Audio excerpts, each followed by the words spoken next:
What have been the key non-musical influences in your life? Did you make up this question? I remember this one. Oh, you've caught me off guard. I know, sorry. Key musical influences. Non-musical. Key non-musical influences in my life. Movies. Movies are actually a big one.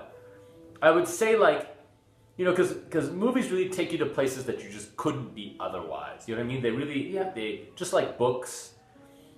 They push the limits for you, so then you feel safe to kind of start imagining that far. You know what I mean? And so I think that's what really helps. That influences my music in a big way, because when I read incredible stories or you know, imagine incredible events, it really sort of it pushes the boundaries of what's possible and really lets me kind of experiment with different things. Mm-hmm. Yeah, films, books.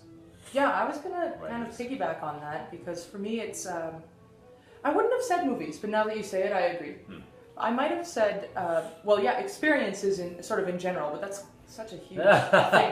But like we mentioned, spending time with friends, I think sometimes they may be musical influences because they're musical people, but if they're not, then I guess they're non-musical influences. But also art. I spent a little bit of time this summer in Amsterdam. I was at the Rijksmuseum and some other things. I saw the Contemporary Museum there. It was great. Right. And I felt like that was very inspiring, and seeing creative pursuits in other fields is something. And so that's why film, books, art, visual art, plays, anything that really qualifies.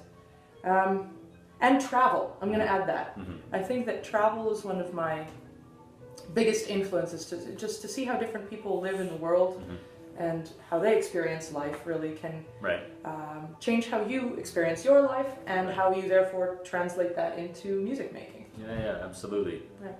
Yeah, I think for me it's just that, you know, I'm always thinking about narrative when I'm thinking about doesn't matter what kind of music. And so I think that in particular for me is why movies and books sort of tie in so well to that, because they can weave such incredible kind of, you know, storylines and that kind of thing, and they give such great fodder for music absolutely making. Food for thought. Absolutely. Food for thought.